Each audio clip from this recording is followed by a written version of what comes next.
তিন ধরনের মা জাহান্নামে যাবে। সকল মাই কিন্তু সকলের কাছে দামি, কিন্তু এমন কিছু মা আছে যে সকল মায়েরা সন্তানদের মাঝে ঝগড়া ফাসাদ সৃষ্টি করে দেয় এবং তারা নিজের স্বার্থের জন্য এমন কিছু কাজ করে যেটা আল্লাহ পাক রব্বুল আলামিন পছন্দ করেন না, নবীজি সাল্লাল্লাহু আলাইহি সাল্লাম পছন্দ করেন না।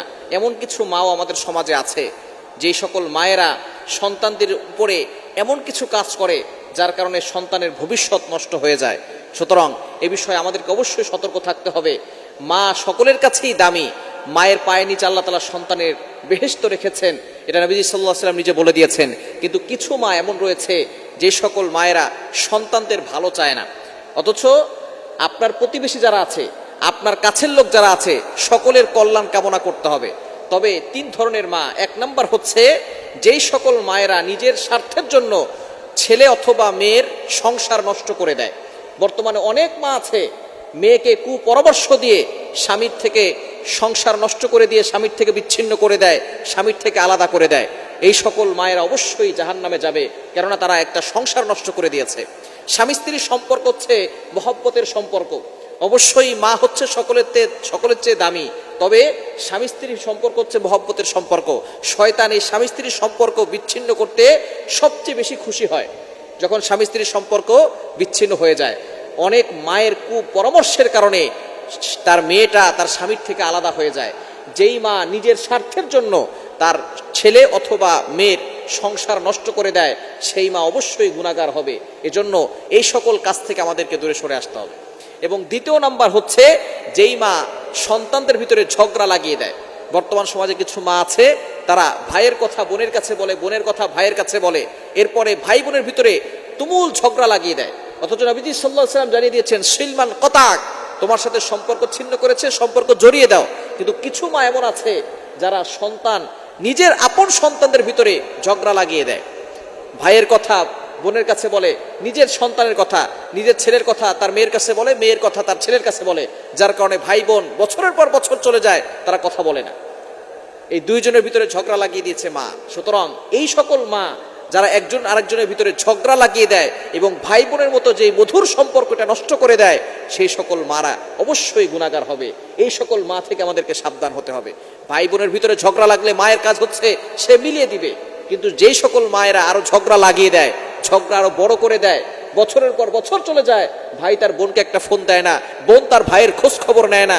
সুতরাং এরকম যদি সম্পর্ক বিচ্ছেদ করে কোনো মা, তাহলে অবশ্যই সেই মা জাহান্নামে যাবে। এবং তিন নাম্বার, যেই মা অন্যায়ভাবে সন্তানকে অভিশাপ দেয়, অন্যায়ভাবে সন্তানকে অভিশাপ দেয় এবং সন্তানকে গালিগালাজ করে, অবশ্যই মায়ের অধিকার আছে, কিন্তু সন্তানের কোনো অন্যায় নাই। নবীজি সাল্লাল্লাহু আলাইহি ওয়াসাল্লাম এই বিষয়ে জানিয়ে দিয়েছেন, নারীরা দুইটি কারণে জাহান্নামে বেশি যাবে। বুখারী শরীফের হাদিস, নবী সাল্লাল্লাহু আলাইহি ওয়াসাল্লাম মিরাজ থেকে আসার পরে নারীদেরকে সম্বোধন করে বলে দিয়েছেন, ইয়া মাশারা নিসা, হে নারী সম্প্রদায়, তোমরা তাসাদদাকনা, বেশি বেশি করে সদকা করো। তখন নারীরা জিজ্ঞেস করেছেন, ইয়া রাসূলুল্লাহ, কেন সদকা করব? বলে, আমি যখন জাহান্নাম দেখেছি তখন দেখেছি অধিকাংশ নারীরা জাহান্নামে।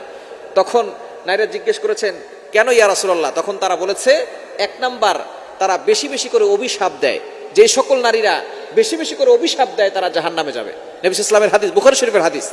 এবং দ্বিতীয় নাম্বার হচ্ছে স্বামীর অকৃতজ্ঞ স্ত্রী যারা আছে, স্বামী এত কিছু দেওয়ার পরেও বলে, তুমি আমাকে কি দিয়েছো, এই সকল নারীরা জাহান্নামে যাবে। সুতরাং এই তিনটি জিনিস যে সকল মায়েরা করবেন, অবশ্যই সাবধান।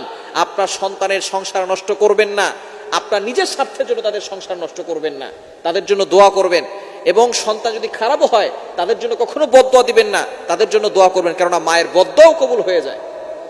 এখন আমরা শুধু মা বাবার অশ্বনী, মা বাবার সাথে ভালো ব্যবহার করতে হবে। মা বাবারও কিছু হক রয়েছে, কিছু অধিকার রয়েছে, সন্তানের কিছু অধিকার রয়েছে, সেগুলো মা বাবার দায়িত্ব পালন করতে হবে। সন্তান জন্ম নিয়েছে, জন্ম নেওয়ার পরে অবশ্যই তাকে আকিকা দিতে হবে। অনেক মা বাবার অ্যাবিলিটি আছে কিন্তু আকিকা দেয় না। এরপরে সুন্দর নাম রাখতে হবে, ইসলামিক নাম রাখে না, ধর্মীয় শিক্ষা দেয় না, কোরআনের শিক্ষা দেয় না। মায়েরা তাকে অশ্লীল গান বাজনা শিক্ষা দেয়, তাকে বিভিন্ন ধরনের রিলস ভিডিও দেখিয়ে দেখিয়ে খাবার খাওয়ায়। এবার আপনি চিন্তা করে দেখেন, এটা কেমন মা? যেই মা সন্তানের ভবিষ্যৎ নষ্ট করতেছে, যেই মা সন্তানকে ধর্মীয় শিক্ষা দেয় না, কোরআনের শিক্ষা দেয় না, সূরা ফাতিহা শিক্ষা দেয় না, রিলস ভিডিও দেখিয়ে দেখিয়ে তাকে খাবার খাওয়ায়, ওই মা সন্তানের ভবিষ্যৎ কিভাবে নষ্ট করতেছে? এজন্য মা হলেই যে সে বেহেশতে চলে যাবে, জান্নাতে চলে যাবে, বিষয়টা এমন নয়। এ বিষয়ে অবশ্যই আমাদেরকে সতর্ক থাকতে হবে।